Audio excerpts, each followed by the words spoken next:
இந்த கடைசி காலத்துல நம்ம வாழ்ந்து கொண்டிருக்கிறோம். பிசாசானவன் அநேக விதமான தீமையான காரியங்களை நமக்கு விரோதமாய், குடும்பங்களுக்கு விரோதமாய், ஊழியங்களுக்கு விரோதமாய், வேலைக்கு விரோதமாய் பிசாசு கிரியை செய்து கொண்டிருக்கிற கடைசி காலத்துல கர்த்தருடைய பிள்ளையே, கர்த்தருடைய மிகப்பெரிய ஆசீர்வாதம் என்ன தெரியுமா? உங்களுக்கும் எனக்கு நன்மையை தர வேண்டும் என்று சொல்லி, பூமிக்குரிய ஆவிக்குரிய நன்மையை தர வேண்டும் என்று சொல்லி கர்த்தர் விரும்பித்தான் கர்த்தர் உங்களையும் நம்மையும் கர்த்தருடைய பிள்ளையாய் அழைத்திருக்கிற ஆண்டவர் எப்படிப்பட்ட நன்மை தர வேண்டுமா என்று சொல்லி விரும்புகிறாராம்.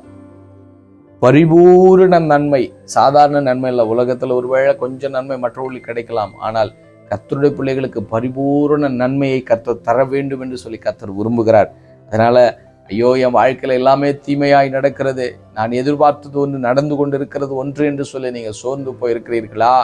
ஆனால் ஆண்டவர் சொல்றாரு, கவலைப்படாதீங்க, பரிபூரண நன்மை என்கிற ஆசீர்வாதத்தினால ஆண்டவர் உங்களையும் நம்மையும் கர்த்தர் நடத்த அவர் வல்லவராய் இருக்கிறார். அவரை விசுவாசிப்போம், அவருடைய வருகையை நம்புவோம், அவருக்காய் தொடர்ந்து ஓடுவோம். அவர் சீக்கிரமாய் வரப்போகிறார். உங்களுடைய எல்லா குறைப்பட்ட எல்லா நன்மைகளையும் கர்த்தர் நிறைவாய் ஆசீர்வதித்து பரிபூர்ண நன்மை உங்களுக்கும் நமக்கும் தந்து நம்மை ஆசீர்வதிப்பாராக. ஆமேன், ஆமேன்.